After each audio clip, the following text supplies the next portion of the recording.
The spotlight effect. You're driving home, and out of nowhere, a comment you made at a party 3 years ago surfaces in your mind. You still remember exactly how it sounded. The people you said it to probably don't. This gap is well documented in social psychology and is called the spotlight effect, the tendency to believe other people notice and remember our actions far more than they actually do. Researchers demonstrated this by having participants wear an embarrassing t-shirt into a room of strangers, then asked both groups to estimate how many people noticed. The wearers consistently overestimated it. We are the main character in our own memory, so we assume we're equally central in everyone else's. In reality, most people are just as preoccupied with their own mistakes to be tracking yours. Your brain never got the memo that the room moved on. It's still convinced everyone is watching, which is exactly the kind of thinking that keeps a small moment alive far longer than it deserves. Negativity bias. Try to remember something forgettable that went well last week. Now try to remember something that went embarrassingly wrong. The second one comes faster.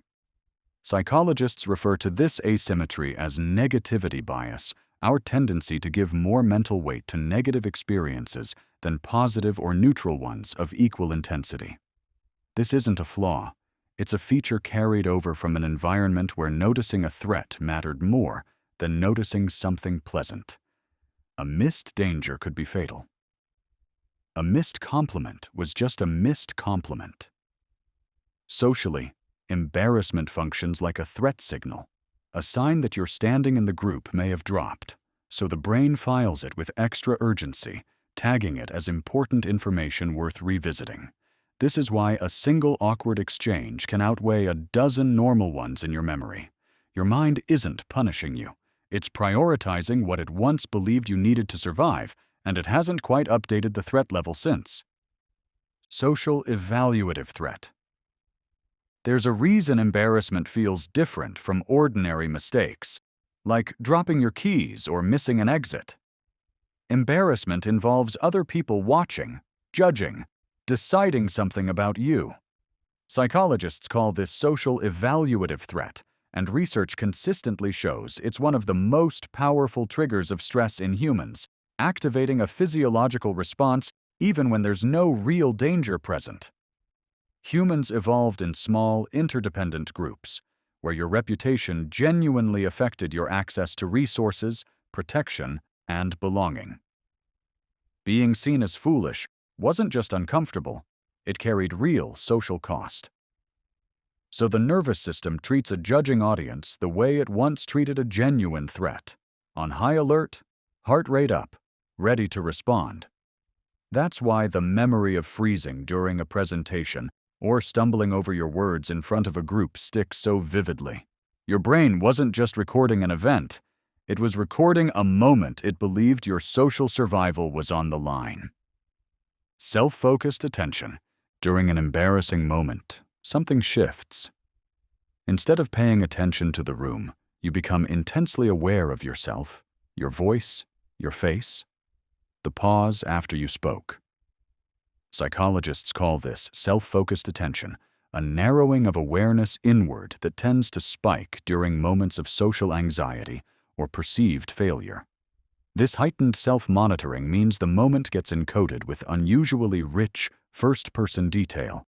Exactly how your voice cracked. Exactly how long the silence felt. Compare that to an ordinary memory, where attention is spread across the environment instead of fixed on yourself.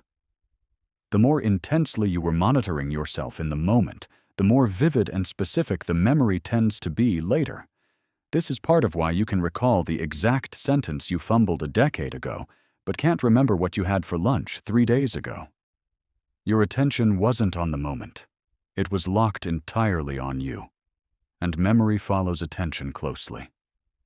Rumination.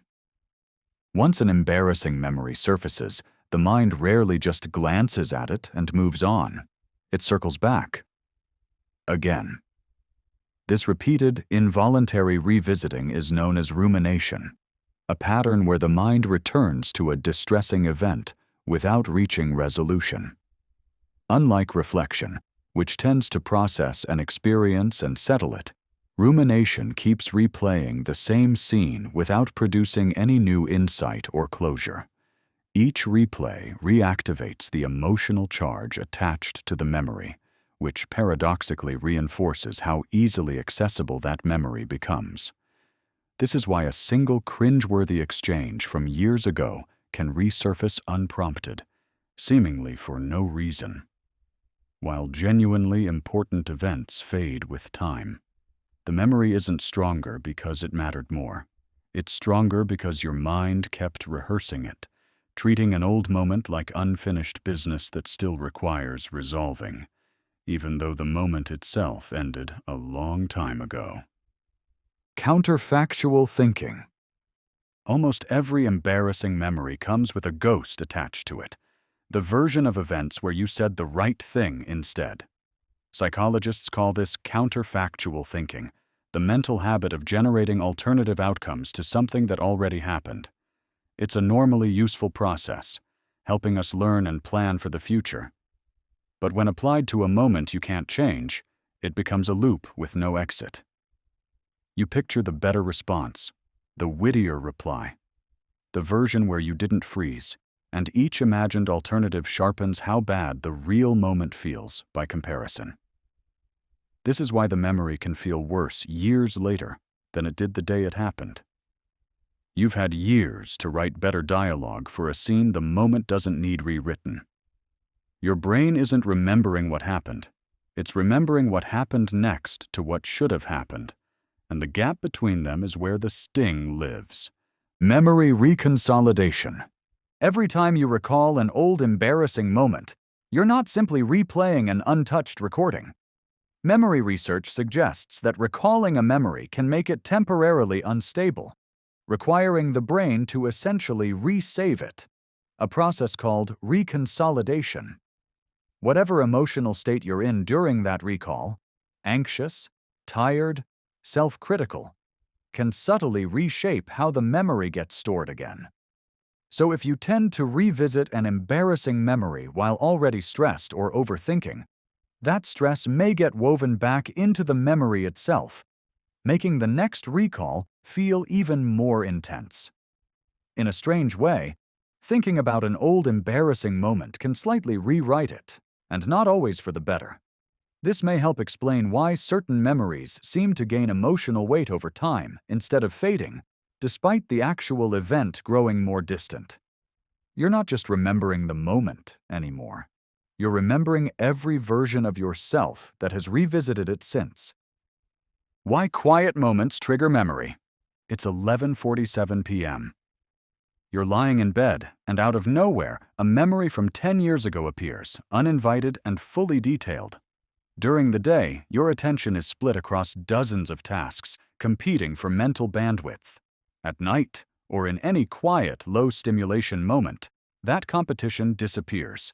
With fewer external demands pulling your focus, the mind often defaults to unresolved internal material, and emotionally charged memories are prime candidates because they were never fully processed to begin with.